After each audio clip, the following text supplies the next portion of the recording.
আসসালামু আলাইকুম প্রিয় দর্শক, welcome back to my channel Ayesha's kitchen. আজকে আমি আপনাদের করে দেখাবো অসম্ভব মজাদার ও পারফেক্ট একটি বিফ বিরিয়ানি রেসিপি। আমি আশা করছি আজকের এই বিরিয়ানি রেসিপি আপনাদের ভালো লাগবে। তো চলুন দেখে নেওয়া যাক কীভাবে ভীষণ মজাদার এই বিরিয়ানিটা তৈরি করতে হয়। এর জন্য আমি এখানে নিয়েছি 1 কেজি পরিমাণ গরুর মাংস। আর এখানে কিন্তু আমি হাড় চর্বি সহ মাংসটাকে নিয়েছি। আর আমি রেগুলার কাট করে মাংসটাকে কেটে নিয়েছি। মাংসটাকে কেটে নিয়ে পরিষ্কার করে নেওয়ার পরে আমি এখানে কিছু মশলা অ্যাড করব। তো প্রথমেই দিয়ে দিচ্ছি 1 কাপ পরিমাণ পেঁয়াজ কুচি, দিয়ে দিচ্ছি 1.5 টেবিল চামচ পরিমাণ রসুন বাটা আর 1.5 টেবিল চামচ পরিমাণ আদা বাটা। এর সাথে দিয়ে দিচ্ছি 4 টেবিল চামচ পেঁয়াজ বেরেস্তা, দিচ্ছি 1 চা চামচ জিরার গুঁড়া, 2 চা চামচ লাল মরিচের গুঁড়া। এখন এর মধ্যে দিয়ে দিচ্ছি 1 টেবিল চামচ পরিমাণ বাদাম বাটা। আপনারা যে কোনো ধরনের বাদাম বাটা ব্যবহার করতে পারবেন। আমি এখানে কাঠবাদামটা ব্যবহার করেছি। এখন এর মধ্যে দিয়ে দিলাম 1/4 কাপ পরিমাণ পানি ঝরানো টক দই। এখন আমি এর মধ্যে দিয়ে দিলাম 3 টেবিল চামচ পরিমাণ বিরিয়ানির মশলা। এটা বাজার থেকে কিনে আনা বিরিয়ানির মশলা। আপনারা চাইলে যে কোনো ব্র্যান্ডেরটাই ব্যবহার করতে পারবেন। আর এর মধ্যে কিন্তু গোটা মশলাও আছে, তাই আমি এর মধ্যে কোনো ধরনের গোটা মশলা ব্যবহার করলাম না। দিয়ে দিলাম স্বাদমতো লবণ। লবণটা একটু বুঝে দিবেন, কারণ অনেক ধরনের প্যাকেটজাত বিরিয়ানির মশলায় কিন্তু লবণ থাকে। এখন এর মধ্যে আমি 1/2 কাপ পরিমাণ তেল দিয়ে দিলাম। আর এটা পেঁয়াজ বেরেস্তা থেকে করে নেওয়া তেলটা। এখন আমি হাত দিয়ে খুব ভালোভাবে মেখে নেব। আপনারা চাইলে বিরিয়ানির মশলাটা বাইরে থেকে না কিনে ঘরেও তৈরি করে নিতে পারেন।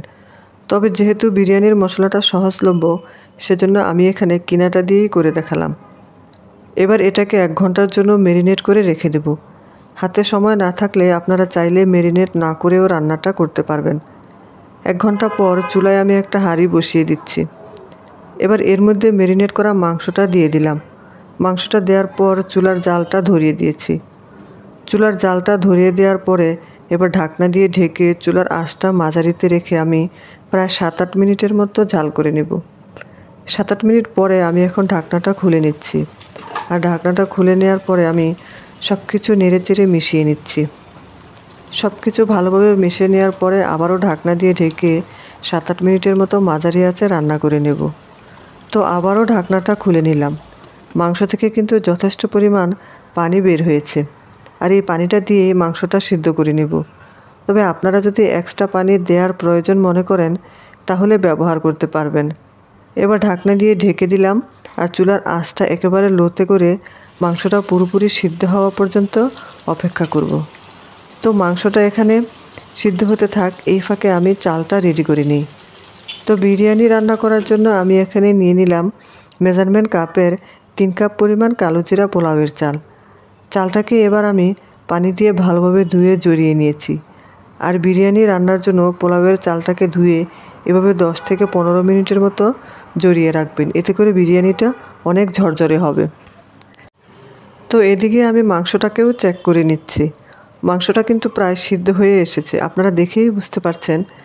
আর আমি অলরেডি অফ ক্যামেরায় চেক করে নিয়েছি। মাংসের যে অতিরিক্ত ঝোলটা আছে সেটাকেও টানিয়ে নিতে হবে। তো ঝোলটা যখন এরকম তেল উঠে আসবে, ওই পর্যায়ে বুঝতে হবে যে মাংসটা হয়ে গিয়েছে। আমাদের মাংসটাকে বুনা বুনা করে চুলা থেকে নামিয়ে ফেলতে হবে। এবার পোলাও রান্নার জন্য চুলায় একটি হাঁড়ি বসিয়ে দিচ্ছি। আর এর মধ্যে দিয়ে দিচ্ছি 3 টেবিল চামচ পরিমাণ রান্নার তেল ও 3 টেবিল চামচ পরিমাণ ঘি। আর চেষ্টা করবেন একটু ঘি ব্যবহার করার জন্য। ঘি ব্যবহার করলে খুব সুন্দর একটা ফ্লেভার আসছে বিরিয়ানিতে। তো সব কিছু মিলিয়ে চালটাকে হালকা করে কয়েক মিনিট ভেজে নেব। চালটা খুব ভালোভাবে ভাজা ভাজা হয়ে যাবে। এই পর্যায়ে আমি এখানে দিয়ে দিব 6 কাপ পরিমাণ গরম পানি। গরম পানি দেওয়ার পর একটু নেড়েচেড়ে দিবেন, তাহলে দলা পাকিয়ে যাবে না। তো এখানে আমি 3 কাপ চালের জন্য 6 কাপ পানি ব্যবহার করেছি। অনেকেই 1 কাপ চালের জন্য 1.5 কাপ পানি ব্যবহার করেন। সেক্ষেত্রে কিন্তু চালটাকে ভিজিয়ে রাখা হয় 15 মিনিটের মতো। এখন এর মধ্যে দিয়ে দিলাম স্বাদমতো লবণ, সাথে দিয়ে দিলাম কয়েক ফোঁটা কেওড়া জল, দিয়ে দিলাম 1 চা চামচ পরিমাণ চিনি এবং কয়েকটা আস্ত কাঁচামরিচ। এবার সব কিছু একত্রে খুব ভালোভাবে মিশিয়ে নিব। ঢাকনা দিয়ে ঢেকে চুলার আঁচ মাঝারিতে রেখে 7-8 মিনিটের মতো রান্না করে নেব। এবার ঢাকনাটা খুলে আমি একটু মিশিয়ে নিচ্ছি। পোলাওয়ের এক্সট্রা পানিটা টেনে নেওয়ার পরে এভাবে মিশিয়ে নিতে হবে। তারপর ঢাকনা দিয়ে ঢেকে চুলার আঁচ একেবারে লোতে করে ঢেকে রাখতে হবে আবারও 7 থেকে 8 মিনিটের মতো। 7 থেকে 8 মিনিট পর ঢাকনাটা খুলে নেড়েচেড়ে দিচ্ছি।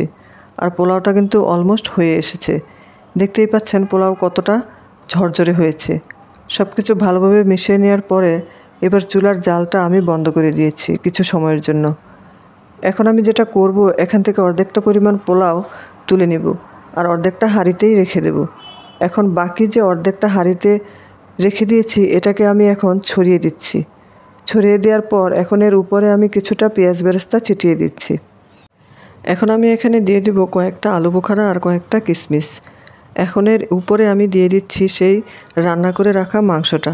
মাংসটা কতটা ভুনা ভুনা হয়েছে আপনারা হয়তো দেখেই বুঝতে পারছেন। এবার মাংসটাকে ছড়িয়ে দিচ্ছি। আমি যেহেতু অল্প পরিমাণে রান্না করছি সেজন্য আমি মাংসটাকে একটা লেয়ারেই দিচ্ছি। আপনারা যদি বেশি পরিমাণে রান্না করেন তাহলে 2-3টা লেয়ার করতে পারেন। এর উপরে এখন আমি বাকি চালটা দিয়ে দিচ্ছি। পোলাওটা দিয়ে দেওয়ার পরে উপর দিয়ে আটকে দিলাম। এখন এর উপরে আমি সামান্য একটু জর্দার রং পানিতে গুলিয়ে রেখেছিলাম সেটা দিয়ে দিচ্ছি। এটা টোটালি অপশনাল, শুধুমাত্র দেখার সৌন্দর্যের জন্য ব্যবহার করা হয়েছে। এবার ঢাকনা দিয়ে ঢেকে চুলার আঁচ একেবারে লোতে করে আমি 10 থেকে 15 মিনিটের জন্য এটাকে দমে রেখে দেব। আর আপনারা যদি পাতলা হাঁড়ি ব্যবহার করেন তাহলে একটা তাওয়া নিচে দিয়ে দিবেন, তাহলে আর নিচে পোড়া লাগার ভয় থাকবে না।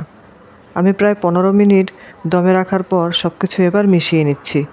এই বিরিয়ানিটা সার্ভ করার আগে সব কিছু এভাবে তুলে সাইড থেকে মিশিয়ে নিয়ে সার্ভ করতে হবে। বেসিক্যালি কাচ্চি বিরিয়ানি যেভাবে কেটে সার্ভ করা হয় এই বিরিয়ানিটিকেও মিশিয়ে মিশিয়ে কেটে কেটে সার্ভ করা হয়।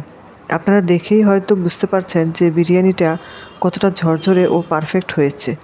তো এবার আমি গরম গরম সার্ভ করে নেব। তৈরি হয়ে গেল আমার খুবই মজাদার ও স্পেশাল বিফ বিরিয়ানি। আমার খুবই পছন্দের এই বিরিয়ানিটা। আশা করছি আপনাদেরও ভালো লাগবে। ভালো লাগলে একটা লাইক দেবেন। যারা আমার চ্যানেলে নতুন বা যারা এখনও চ্যানেলটিকে সাবস্ক্রাইব করেননি তারা সাবস্ক্রাইব করে নেবেন। ভালো থাকবেন সবাই। আল্লাহ হাফেজ।